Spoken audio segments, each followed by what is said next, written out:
Hey guys, it's late night with Diva. It's past my bedtime. I done did all my night routine, so that's why I'm shining. But I'm coming to you really quickly because Tory Lane's dad has spoken. I want you to hear his words for yourself. And listen, guys, forget the makeshift setup, but listen, we here doing what we do. I'm gonna let you listen to his dad speak, and then we'll chat afterwards. Okay? So let's hope my little makeshift thing didn't won't break down here.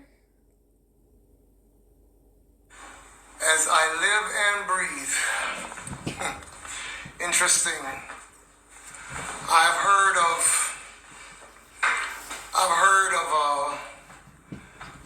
pages being suspended, blocked, and every kind of thing because of content, supposedly. I'm good. Thank you so much for asking. I think this may be the first time in history that a page has been blocked or wiped before any content has ever gone. I know that sometimes pages can be stopped because, hey, God bless all of you. Thank you so very, very, very much. I know there are times when there is what they may consider inappropriate content or whatever the case may be. But I've never heard of a session being blocked before anything actually begins on IG. That might be a first. I'd like to welcome all of you and thank you so much for taking your time to come in tonight and to be a part of this. I'm grateful. Just want to ask everybody that is on here. I haven't been on IG like this in over 2.5 years. It's been over 2.5 years that I've not really posted anything that, is a message from myself. I used to be very consistent in posting messages that were really bent or aimed at encouraging people, strengthening people throughout the time of COVID.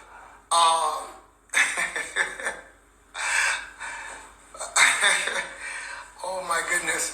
Yeah, that has really been, aimed at being an encouragement. I remember during the times of COVID that I really started to address dealing with the spirit of fear and self-doubt. And throughout all of that time, people were engaged and I'm grateful. It was encouraging to hear that the message was not merely, going out, but that people were actually receiving from it. And so for 2.5 years, over 2.5 years, I've not really said anything. I have walked through the season. We have been through the storm and the rain, and we have kept ourselves strong. In fact, let me correct that. God kept us strong. And I'm grateful for everything that the Lord has done and how he has kept my family, because guess what? We have been through so much. And that is why tonight I thought it was time to speak. In the book of Ecclesiastes, it is written, there's a time to speak and there's a time to keep silence. And I do believe that the time has come to speak for now, for now. So tonight I want to take you on a little bit of a journey. And I pray that you will stay with me. I pray that you will strap on your seatbelts and be ready to take this ride with me. Many of you, for some time, have been concerned as to what has been going on with regards to Tory. Just give me 1 sec, please. I'm so sorry, but just give me 1 moment. This won't take long.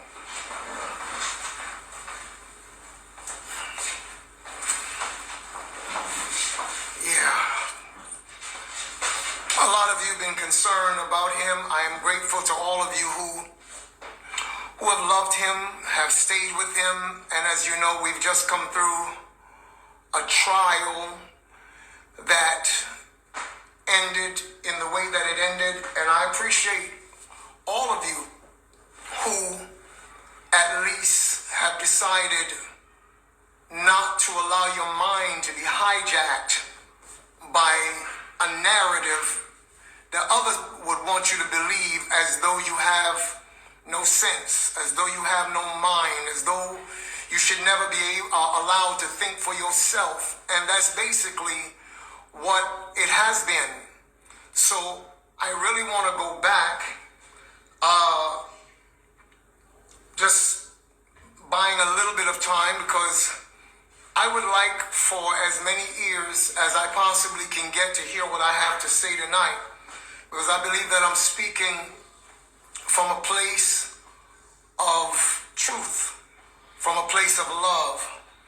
And some of you who are coming on, I appreciate, by the way, a couple of you contacted us, my wife's page, and a couple of you have said, hey, listen, how can we help? Because it's very obvious that there are certain forces that would not want my voice to speak tonight. But this is not new. This kind of warfare began just over 2.5 years ago. 2.5 years. No, we are, 2.5 years and a couple of months ago, let's say, give or take. So tonight, I want to take the time to paint you a different picture, because there are those who felt that it was important to paint my son, Daystar Peterson, aka the artist Tory Lanez, with a particular brush and to hold him up in a particular light to make people think that he is a monster, that he is this really, really terrible person that did a really, really terrible thing. When I look at the fact that these people were willing to go to no length to make sure that story is told and told and told and told, it makes you question why. You see, I was the first person that he called when he was able to call on the phone to say something about the situation that had happened back then. I must say this to you, however, before I get started.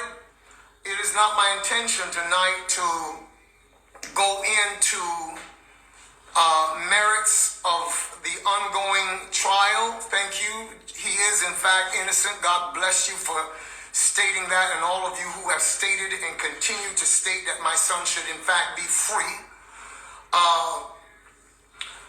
So I am not going to get into speaking about a case that is not over, although many would like to think that it is, or would hope that it is. So I'm not going to get into speaking about the merits of a case, about the legal realities of it. There are experts in that field who are standing up to address it now. And so I will allow them to do what they do best. And I will do what I know that God has gifted me to do best. And that's number one, to tell the truth. That's number one. That's number two, to be a voice for truth.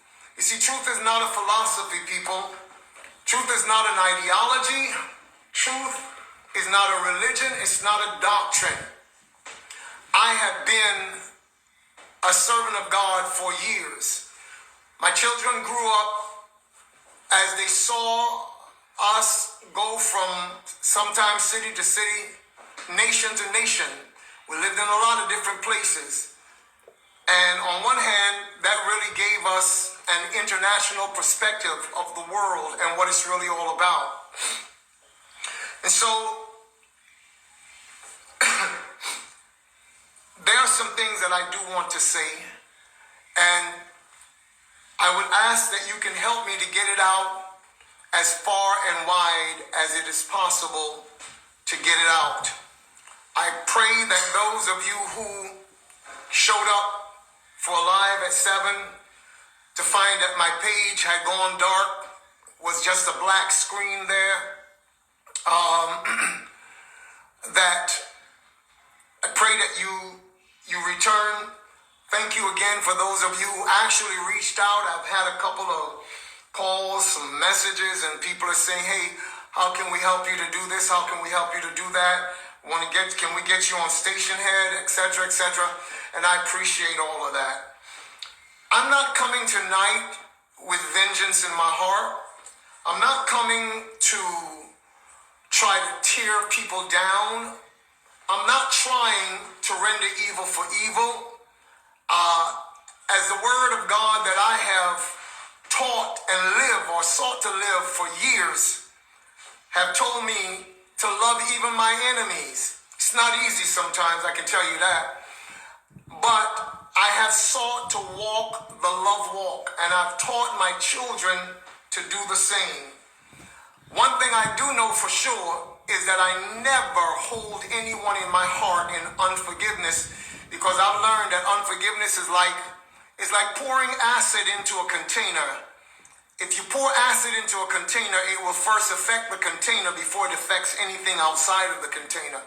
So I do not ever allow people and what they have to say to be either the standard by which I determine anything in this life.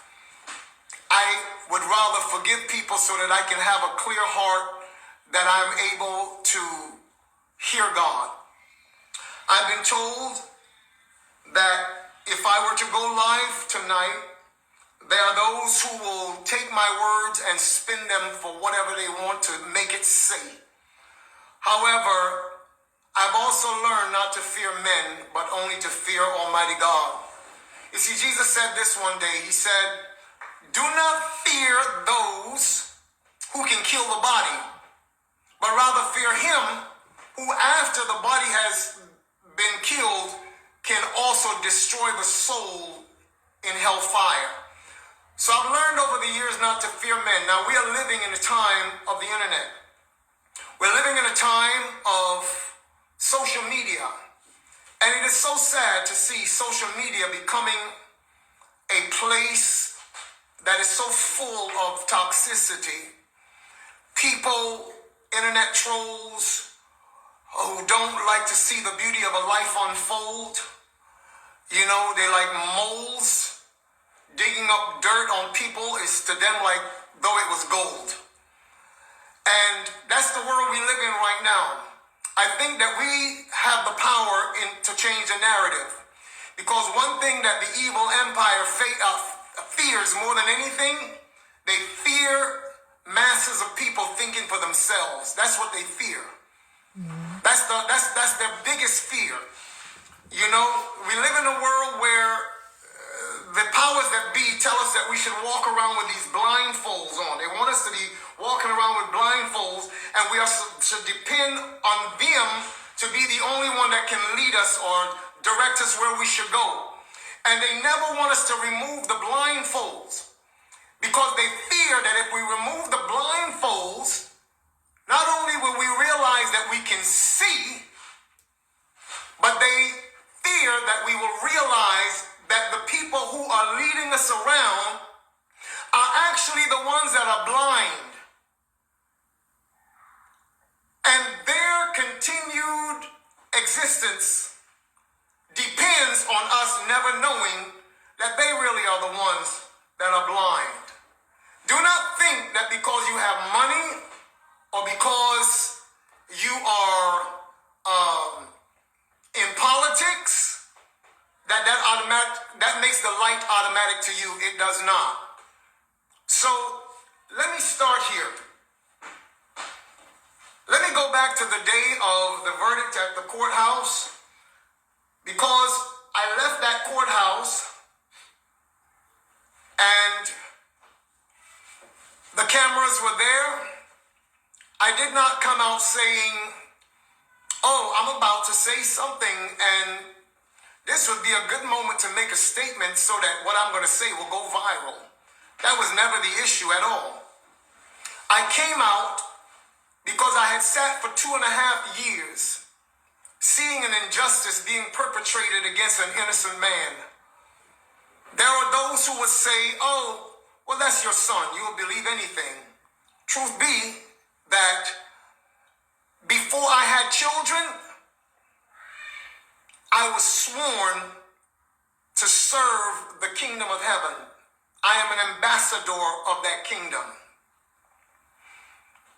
So people can say whatever they want. After this message today, there are those who will applaud. There are those who will disapprove. And there are those who will downright try to make it say what they want it to say because they so fear the truth coming out. So that day I left the courthouse. So let me start there, like I said. I left the courthouse, and as I left, I responded in a way that some would say, oh, he was so emotional. It was just an emotional father. Listen to me. I fought many battles in my life, and I fought battles for people who were not even my children. I've been a voice for the voiceless for a long time. Some of you may not know this, and that's why I'm introducing myself, that you may know who is standing in front of you right now. All right? So, I spoke up because I'm not someone who have been conditioned over the years to fear the ramifications of evil people. I fear God. I fear God. And at the end of the day, anyone who could ever seek to shut my mouth or stop me from speaking the truth to the point of trying to extinguish my flame, guess what? The only thing you can do is give me a one-way ticket to heaven. You can't do anything to me. You can't do anything to me. So that day, it was not merely an emotional outburst. I saw an evil system. I sat in a courthouse and I watched how evidence was literally obscured, blocked, barred. Everything and anything that was actual evidence that could speak to my son's innocence. I saw people go above and beyond the call of duty to make sure that it never came in to view. And now here we are. And it's interesting because I'm seeing that the people are really not as stupid as many would like to think that they are. Because I've seen that people have actually looked at all of it and say, nah, something's wrong. Something is really, really wrong here. And we're just not buying it. So as soon as certain folks saw that the narrative was not going in the direction that they wanted it to go, as soon as they saw that, in fact, it was not how they thought it was supposed to have thrust certain people further into the stratosphere of superstardom while using my son as a sacrificial lamb to make that happen, because that's been the narrative for 2.5 years. That's been the narrative. And as soon as they saw that it was not going that way, that in fact his numbers were rising while certain other people's numbers were falling, they began to dump onto the internet from the attorney's office, from the district attorney's office. They began to dump things that were supposed to have been evidence in a trial, as though the guilty verdict was not enough. Then you had persons like this lady, what's her name? This journalist, Megan Cuniff. This woman actually went on and said that she saw my wife and I giving transcripts or leaking information to certain journalists to put out on the internet. Wait. Stop for a second. Number one, why would the district attorney's office give us things to put out on the internet to make my son look even worse? Hence, I'm talking about the interview with Kelsey. Why? That makes no sense. So I had to realize that this woman was saying things for the sake of clout. Moving right along, today. Here we are today. Long time ago, I made a decision before God. I said, God, if I ever sin or mess up in private, I will come before you and I will repent. I will ask forgiveness in private.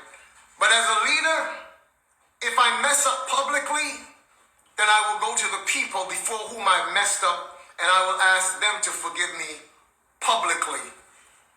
That's been my stance. So that's why I'm even going back to the day on the courthouse steps. Because many of you were led to believe that it was an emotional outburst on my part. It really was not merely an emotional outburst. You would have to know my history. You would have to know how God has used me in nations around the world. You would have to know that there are times when I've stood up with great boldness to speak on behalf of those who were marginalized, those who did not have a voice, to speak on behalf of those who people did not want to be able to have a voice, to publish their pain and the things that were going on with them. And so that's been an issue for some time. So you can chalk that one up to the burden of leadership. But I want to ask a real serious question. What do you do when you see injustice happening, when it is so blatant and so plain before you? What do you do? Do you just sit back and fear the powers that be and say nothing? Is that the response that we are expected to have in the midst of injustice? For me, I remember what the scriptures say. Number one, woe to you when all men speak good of you. You see, when everybody is speaking wonderful of you, somewhere along the line you're compromising, because not everybody loves the truth. And if you are just, everybody is speaking wonderfully of you, it means you're not telling the truth somewhere or the other. So I don't fear when people begin to be concerned that I speak or say what is right, even though it can cause. I want to tell you all something. We have been conditioned in life to always take the path of least resistance because we don't like discomfort. We don't want discomfort. We fear anything that makes us uncomfortable. But we don't realize that sometimes discomfort is a part of the process. Discomfort is a part of the process.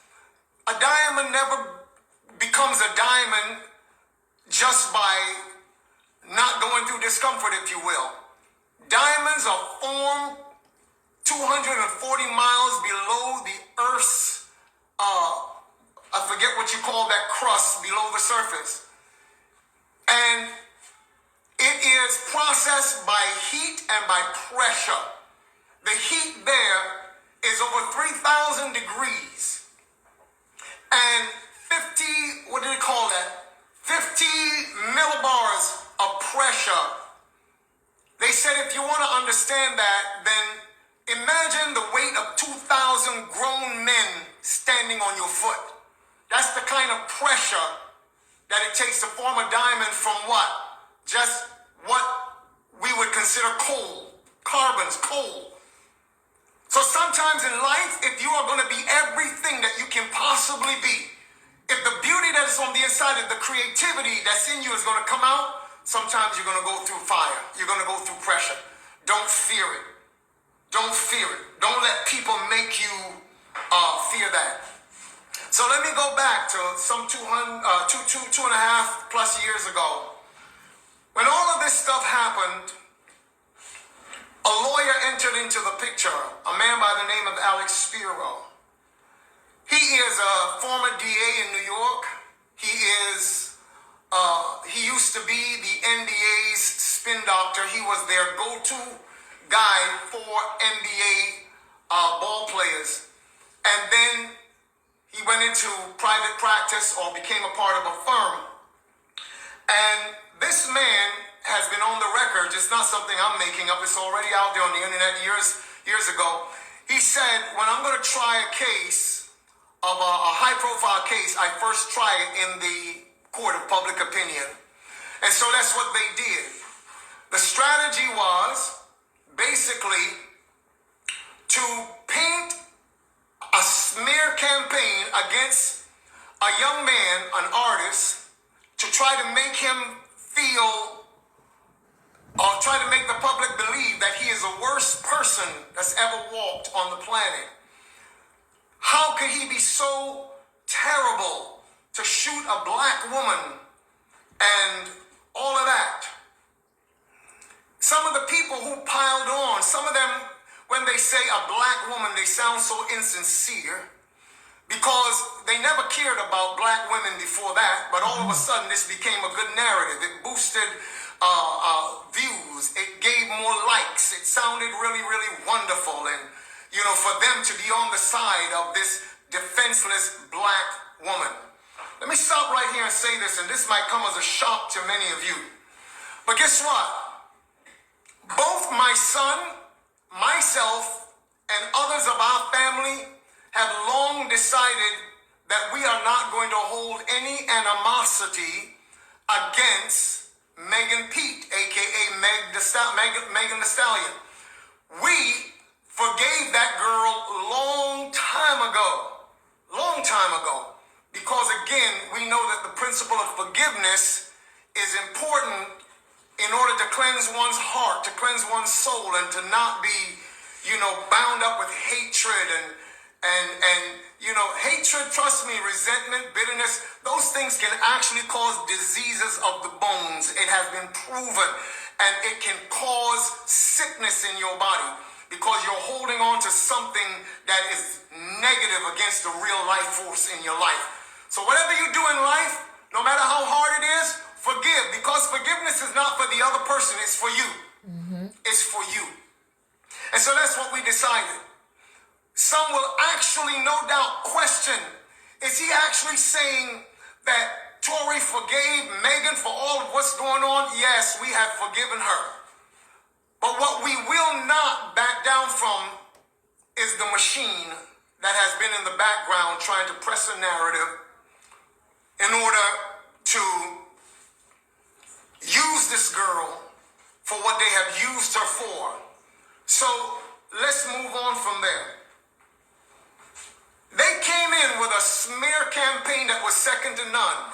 Yes, it was during the time of the George Floyd situation, the Breonna Taylor situation, and they basically tried to make a silk purse out of a sow's ear. That's not my saying, that's an old people's proverbs, who says you cannot make a silk purse out of a sow's ear. And reality check is that they were trying to make someone be an icon for civil rights who did not have any such desire, who did not have any such convictions about being that at all. And it came across very insincere to a lot of people. You see, the powers that be and those who actually have the power of the machine in their hands can make us think all day long that that was for real, but people saw right through that. And so a lot of that began to just fall on its face. The strategy was simply this. Number one, they went behind the door, closed doors, and got the powers that be to place a gag order on my son. He wasn't supposed to say anything. He wasn't supposed to say anything. Even to the place when he sought to use his art to speak for himself, because that was his only way. There were so many voices. Oh my God, how insensitive, blah, blah, blah, blah, blah, blah, blah. But I'll have to ask you, what would you do in such a situation? At the end of the album called Daystar, the last song is called Life. And he ends that song by saying, you get up one day and you have thousands of people hating on you all at once. It brings your world down. I would like the youth of today to take me as an example, because I don't care about none of those things. I will continue to stand up, and I'm paraphrasing now, so let me leave that alone. So the strategy was very simple. Shut his mouth while the mouth of those with the biggest megaphone on planet Earth piled on and said everything. Can you imagine? 2.5 years, every single day, you have to get up to that, knowing that you did not do And so that was the face that they decided would be best, would best serve their narrative. Who really is Daystar Peterson, people? Who really is Daystar Peterson? 1 second, please. Who really is he? The fact is that he's one of the kindest individuals that you could ever meet in your life. The truth is that they don't want you to know is that he is someone who actually goes out of his way to help so many people. And I can tell you testimony upon testimony of things that he does and never says anything about it. Never lets anyone else know what he does in the background to help people. He will never tell you that. And there's one young lady who got in contact with me that was diagnosed as being bipolar, having a bipolar disorder, that he paid her rent. She told me, not him, because he would never say it. He paid her rent for 1 full year because she was a single mother battling through depression and situations going on in her life. He will never come and tell me what every security personnel that's ever worked for and with him has told me one by one, independent of each other. I've never worked with a celebrity like this. I've worked with others. Sometimes they make us stand outside as they go inside and have meals and do all this. He has never treated us like that. He's only ever treated us like family. But yet the world will try to make you think that this is the worst kind of human being, and it's not true. So I can't continue to sit here and just hear this over and over and over and over again and say nothing. Now my son is fighting for his life because of things that have been done in a terrible way. And they would have us to just do nothing, just say nothing. But today I'm asking you to help me to get the real story out. Because I did not realize in the beginning, when this media war started, what the end result of it would really be. I didn't realize what the strategy really was and how there are those who felt it necessary to push this narrative and what they were pushing it for. And so here we are. But this is not just about Daystar. This is not just about him. It's really about the fact that these kinds of injustices have been happening for a long time, and they go in secret. Nothing is ever said. People are being destroyed. Families get torn apart. Oh yes, I know that there are real crimes in our society, and I don't condone any of it. I don't believe anybody should be victimized by anybody. I don't think that that's what God wants. He gave us a world that is so beautiful. If it's messed up, it's because we messed it up. So he never intended for us to be so inhumane one to another. I understand that that happens. And I understand that if we cannot have the law in our hearts, then it would many times take the law outside of us to keep us moving in a direction that brings some semblance of peace or harmony within a society. I understand all of those things. But I also understand that many people, their lives are being destroyed, ripped apart. And although we have some good people in the system, sometimes the system gets it totally wrong. We have innocence projects now that have been able to go back, and sometimes people have been in prison for God knows how long. And had it not been for somebody who took up their cause, they would still be there and they were innocent. So the system does not always get it right. Many times they get it very, very wrong. Has anybody ever told you that for the past 3-4 years, Daystar Peterson, aka Tory Lanez, has been on the board of Unite the People, which is a prison reform platform and initiative run by a very faithful and dedicated man, Caesar McDowell? Has anybody ever told you that he has been on that board for almost 4 years, and that he has many times used his own resources to ensure that people come out of prison that were wrongly incarcerated or unduly sentenced? Supposedly, prison is to be about rehabilitating people, but that's not been the point. That's not been the issue. So many people come out destroyed, broken, and if they don't have any system or support, not only will they never make it back into society, they will be destroyed for the rest of their lives, mentally, emotionally.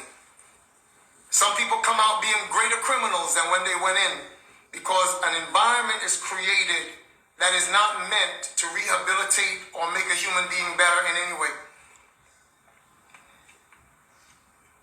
So tonight, I didn't come on here just to take up your time. I came here to let you know that my son is not what people want you to think he is. He's not what they want you to think he is. He's actually someone who is kind, he's compassionate, and there is no way, not just because I'm his father. You got to understand, for the last 40 years of my life, I've dealt with people all around the world, on at least 3 continents, several islands throughout the Caribbean. I've been involved in helping especially young people to be entrepreneurs, teach them life skills, entrepreneurial skills. I've seen people come from absolutely nothing till today. Their lives have meaning. They're actually doing things and helping other people in their lives. That's what my life has been all about. And that's what I passed on to my children. And so I want to say two things. In 1990, I went to my bed and I had a dream. And in that dream, I saw that I was driving in downtown a city in Canada. And I was pulled over by the police in the vision, and they said, give us the manuscript on the destiny of the black race. Mind you, in the natural world, I had never even conceived of writing a manuscript like that, much less putting out a book. But that's what happened in the dream. They said, give us the manuscript on the destiny of the black race.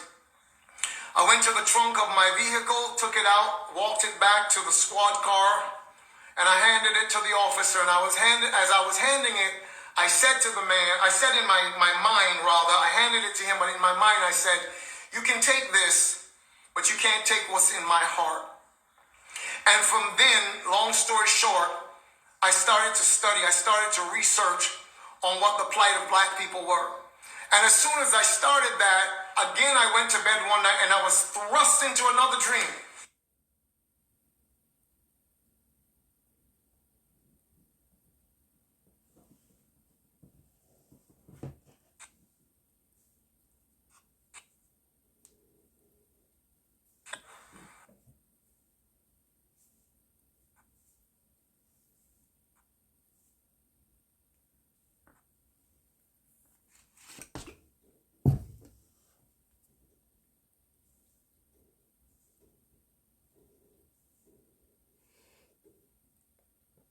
I'm just trying to fix it, guys. 1 second.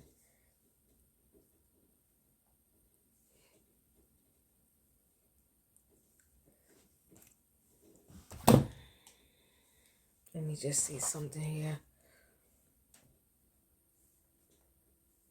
Had it not been for somebody who took up their cause, they would still be there and they were innocent. So the system does not always get it right. Many times they get it very, very wrong. Good evening, good evening, good evening. So wait, guys, we kind of heard the gist of it. it went away at the end. I don't think I could play the rest for you. I think it kind of went away at the end. Body was thrust into another dream. Yeah, when it gets to the end, the sound kind of goes away. He did have trouble with his live, but he said a lot, but didn't say anything at the same time. Those were his words. I mean, I get it, right? It's your kid, it's your child, and you feel that you're going to stand by your child and you feel that your child is innocent. I don't know what else to say, guys, right? I wish him well. Tory Lanez is appealing this case. I mean, he's saying that he's innocent, but all the evidence, okay, I don't think people are just making stuff up. All the evidence points to Tory Lanez being guilty. If he was innocent, where's their evidence? What else do they have? So to speak, not for lack of a better word, where is the smoking gun? Guys, chat with me in the comments. It's past my bedtime, and when I get an opportunity, I will chat back. Like the video, talk to me, and I'll see you on the next video. Good night.